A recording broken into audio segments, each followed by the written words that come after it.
Map 2 of this best of 3. And spawning down in the bottom left hand position of Yonsu, the pink Terran player, representing max flow, it's souL. And his opponent, spawning to the top right, the red Zerg player, representing evil geniuses, none other than Jaedong. Jaedong currently 1-0 up in this best of 3, which means that if he wins this, he goes on to face Elza in the finals, and that's certainly where he's going to want to be. Can he do it though, or can souL force the ace game and actually give Jaedong his first defeat in this tournament so far? For the moment, souL opting not to go for the wall off. Slight difference to the first game. Meanwhile, Jaedong probably going to go hatch first yet again. He's done it most games, and especially in a best of 3, he should feel completely safe doing so. Drone goes to take the natural base just as expected. We should see the spawning pool start up relatively soon. Just waiting to see exactly when he goes for it. Potentially Jaedong may opt to go for the gas first before the pool, but not going to do so. Delaying speed in order to get out faster lings and also those faster queens for the better economy. souL going to be going for Reaper yet again. And Yonsu is a nice map for a Reaper opening because of this little cliff ledge. You can get up into the main base and harass nicely. Decent amount of cliff around the natural also provides perfect avenue for escaping. And therefore things should be relatively good for souL, who for the most part is opening identically to game number 1. The next tell will be if we see the second Reaper or not. And that's going to be a really important thing to keep an eye on for, because one Reaper is very, very different to the 2. So 2 coming down. So 2 Reapers, it's looking to do more damage. It's probably going to be followed up with an additional 4 Hellions to try and poke, to try and prod. If it was just the 1 Reaper, it's mainly for scouting and just to attempt to get some decent damage down. So, now expanding off the back of this, so looking fine there, nothing too crazy. Just a very normal opening out of souL. And Jaedong opening pretty standard as well. Does have these 4 lings in position, already harassing that Reaper. His key aim, just as in game number 1, is to prevent this Reaper from getting any damage down before the queens get out, which will be in a much better position to actually start defending against the Reaper aggression. The other interesting thing to see is that souL, he's sitting there, again, keeping this second Reaper back at home on that ramp, doesn't want to be trying to put on too much pressure, instead wanting to just defend against stuff. But despite that, this Reaper definitely needs to have a look at his work, because 2 lings have made it up into the main base, and they're going to start dealing some nice damage. Admittedly, nothing too crazy, but picking off an SCV is never a bad thing early on, and shouldn't ever really be achieved. 3rd CC is now started up at the natural base. Jaedong did not manage to get the scout down on that, so he's unaware that this 3rd is quite as greedy. Still though, good control at the moment, coming down from souL. He's keeping this Reaper alive. He did lose it in the first map, and he's going to be adamant that that doesn't occur again this game, because if it goes down, that's when he starts running into some serious problems. Doesn't have a stronger harassment as the follow-up with those 4 Hellions and 2 Reapers. Interestingly though, is adding in a 3rd Reaper now into this mix as well, so really going to be trying to get a lot of harassment and a lot of map control down with this. And by getting that harassment and map control, it means that taking his 3rd is going to be a lot safer. Because generally, if you're defending, you're not going to be attacking your opponent. And that's really what souL is banking on, and what most Terran players are banking on when they go for this style of build. Picking away at that 3rd base, not going to be able to kill it anytime soon, because obviously 3rd hatch takes a fair bit of beating, and Reapers and Hellions both very inefficient against it. 3 queens coming over, have gone off creep, which allows a couple of shots to go down more than Jaedong would have ideally wanted. Doesn't have actually any energy for a transfuse as of yet, so that queen will die. Third and fourth Hellion joining in with this push. Those three Lings tirelessly wearing away at those rocks, doing as much as possible. Still, pressure continuing on. Jaedong being forced to add in a couple more Zerglings. Already with a fair few on the field up at 23.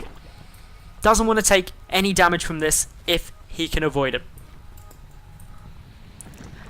Still, those Hellions have to be careful because otherwise they will get surrounded by the Lings, and that's precisely what Jaedong does there. Able to pick off a good number of them. Gonna get all of the Reapers as well. Very nice control there with the Zerglings coming round from behind. And things are looking very, very good for him. Only 2 Hellions remain, and that is not enough to be threatening to Jaedong at this point. Third hasn't yet floated down to the actual third base yet.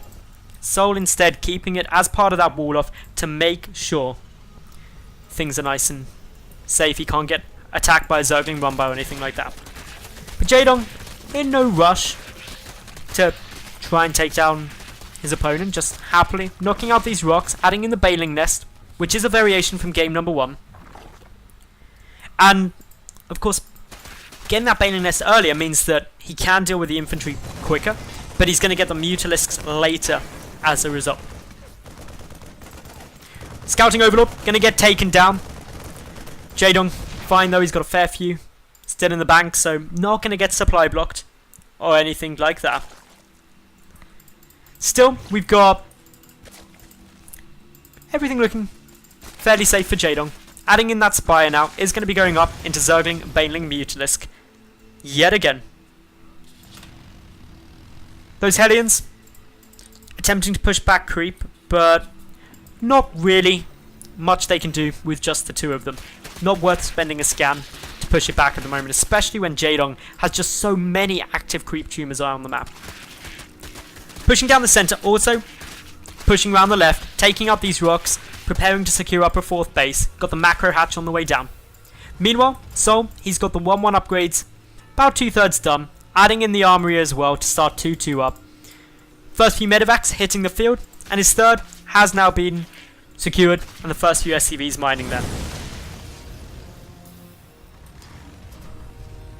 Neither player really doing anything too aggressive as yet, and that's reflected in the resources lost. Less than 1,000 on each side. But the inevitable 2 medevac timing push with 1-1 and stim coming across the map now for souL. Just needs to be very careful not to lose his entire army here, because if he does, he's going to be running into some pretty major problems. Zerglings now charging forward. The Banelings ready to get the wrap around. Good starter step micro from souL, but just a lot of stuff for Jaedong at the moment. He isolates a small group of infantry. The Banelings, though, not able to get any magnificent connections yet, so all get shut down fairly efficiently, but the remaining Marines can all get cleaned up by those Zerglings without much trouble. Meanwhile, souL, third base, still running nicely. First few Mutalisks just hitting the field now for Jaedong. That takes him up to 10 Mutas. Going to be looking to deal with these medevacs relatively quickly. The Lings and Mutas can deal with a small number of Marines very efficiently. Still the Mutalisks chasing down though. Any medevacs that get taken down at this early stage is exceptionally annoying and not really something that you want to have to contend with.